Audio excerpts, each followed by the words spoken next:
Chapter 5 Baba's Return to Shirdi.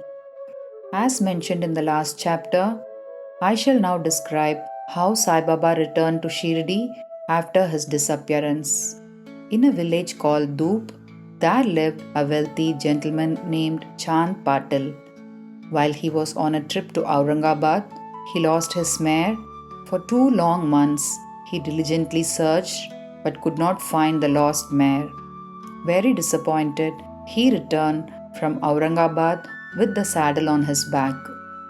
After traveling about 12 miles, he came to a mango tree, under the foot of which sat a rather strange looking fellow. He had a cap on his head, wore a long robe, and had a short stick under his armpit, and was preparing to smoke a pipe.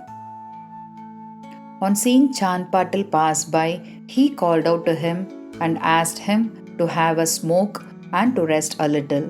The Fakir then asked him about the saddle. Chand Patil replied that it belonged to his horse and that the horse was lost. The Fakir asked him, "Look for the horse at the stream nearby." To Patil's astonishment, he found the mare by the stream. He then realized that this Fakir was not an ordinary man but a great saint, and he returned to the Fakir with the mare. The Fakir took his prong and thrust it forcibly into the ground, and out came a live burning coal which he put on the pipe. Then he dashed his stick on the ground, and water began to ooze from that spot on the ground. The cloth was moistened with the water water was squeezed out, and it was wrapped around the pipe.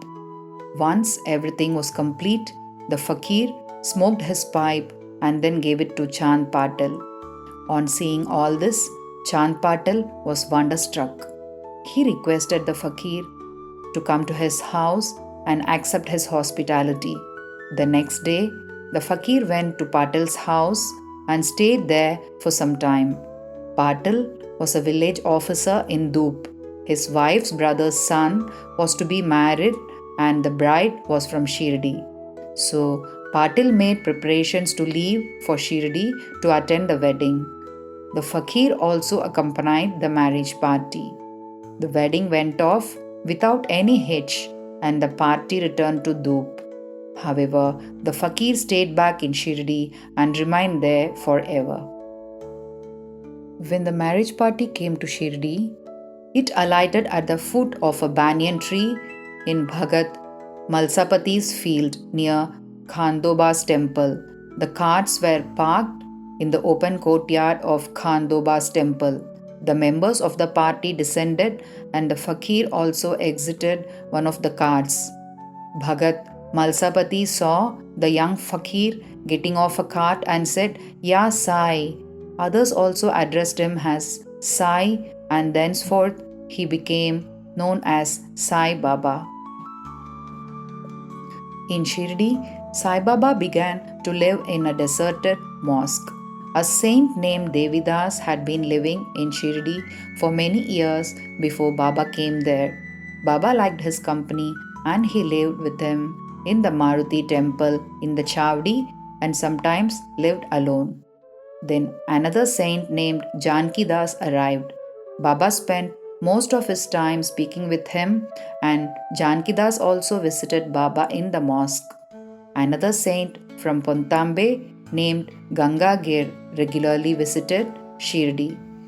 When he first saw Sai Baba carrying pitchers of water to water the garden, he was amazed and said, "Blessed is Shirdi that it got this precious jewel. This man is carrying water today, but he is not an ordinary fellow. As Shirdi is lucky and meritorious, it has secured this jewel."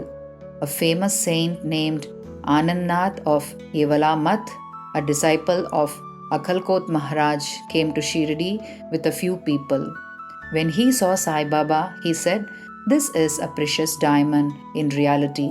Though he looks like an ordinary man, he is not an ordinary stone, but a diamond in disguise.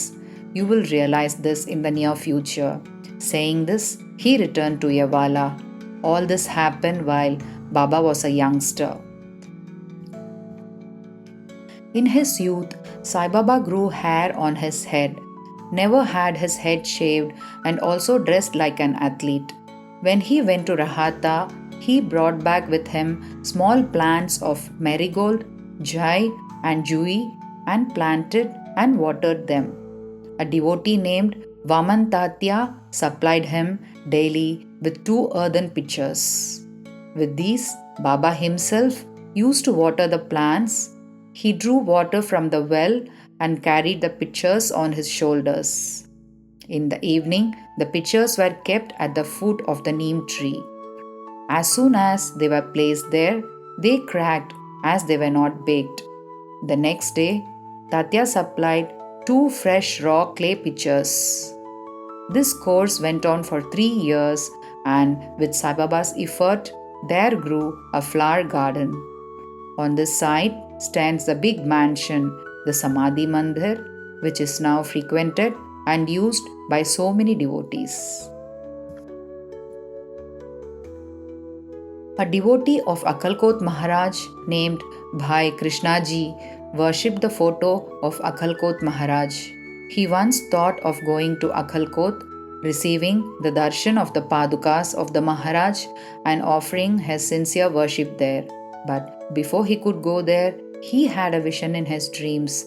Akkalkot Maharaj appeared in the vision and said to him, "Now Shirdi is my resting place, go there and offer your worship."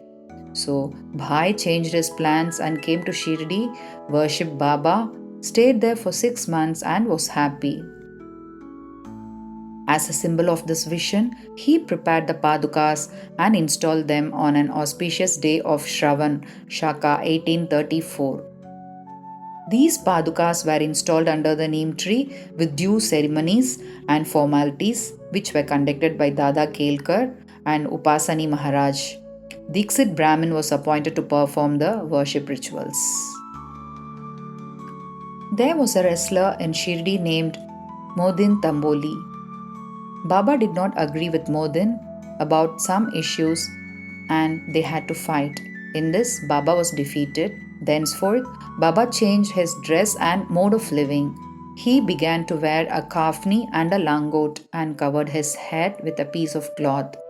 He used a sack as his seat, another sack as his bed, and was content with wearing worn out rags. He always said that poverty is better than kingship and far better than lordship. The Lord is always a friend of the poor. Sai Baba did not interact much with people. He only gave answers when he was questioned. During the day, he sat under the neem tree or sometimes under the shade of a branch of a tree near a stream. In the afternoon, he used to walk at random and go at times to Nimgaon. There, he frequented the house of Balasaheb Dengale. Baba loved Balasaheb. His younger brother Nana Sahib had no children, though he had married a second time. Balasaheb sent Nana Sahib to receive Sai Baba's darshan, and after some time, with Baba's grace, Nana Sahib had a son. From that time onwards, people began to come in large numbers to see Sai Baba. His fame began to spread and reached Ahmednagar. It was from Ahmednagar that Nana Sahib Chandorkar, Keshav Chidambar, and many others began to come to Shirdi. Baba was surrounded by his devotees during the day and slept at night in an old mosque. Baba's paraphernalia at this time consisted of a pipe, tobacco, a tin pot, a long flowing robe, a piece of cloth around his head, and a short stick which he always kept with him. The piece of white cloth on his head was twisted like matted hair and flowed down from his left ear into his back. He did not wear any shoes or sandals. A sack was his seat for most of the day. He wore a cloth waistband, and to ward off the cold, he always sat in front of a dhuni facing the south with his left hand resting on the wooden railing. In that dhuni, he offered as an oblation egoism, desires, and all his thoughts. Sai Baba was very fond of lamps. He used to receive oil from shopkeepers and keep lamps burning the whole night in masjid. This went on for some time. Once, the shopkeepers who supplied oil for free met and decided not to give him any more oil. When Baba went to ask for oil, they all refused. Unperturbed, Baba returned to the masjid and put dry wicks in the lamps. The shopkeepers were watching him with curiosity. Baba took his tin pot, which contained a few drops of oil. He filled water in the tin pot and filled all the lamps with it and lighted them. To the surprise and dismay of the watching shopkeepers, the lamps began to burn and kept burning the whole night. The shopkeepers repented and apologized. Baba forgave them and asked them to be more truthful in the future. 5 years after the wrestling bout mentioned above, a fakir from Ahmednagar named Javhar Ali came to Rahata with his disciples and stayed in a spacious room near the Veerbhadra temple.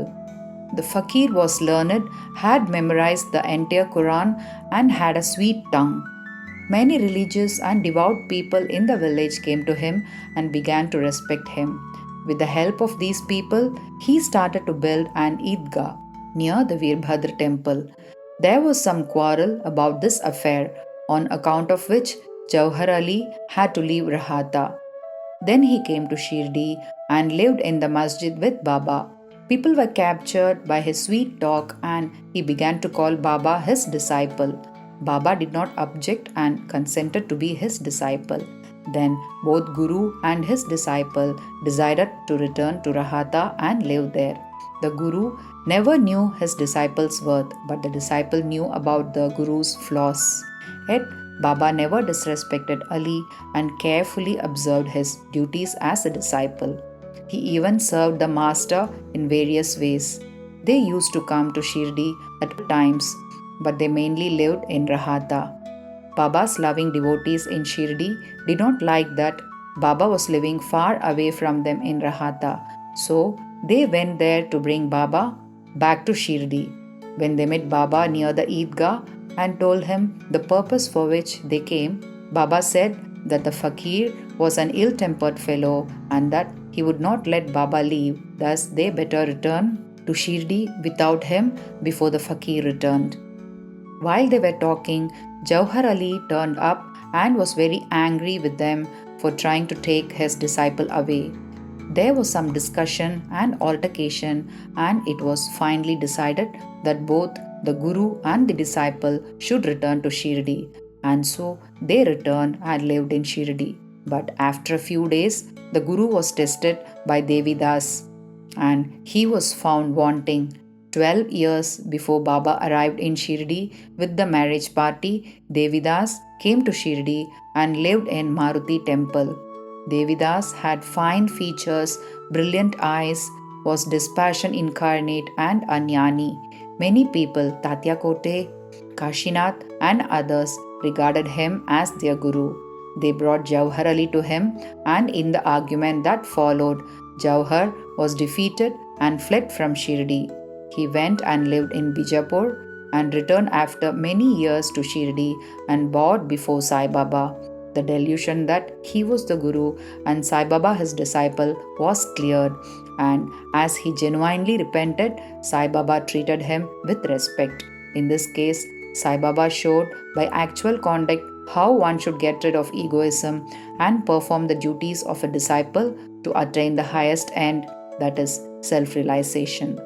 This story is told here according to Mhalsapati's version. Bow to Shri Sai. Peace be to all. Om Sai Ram.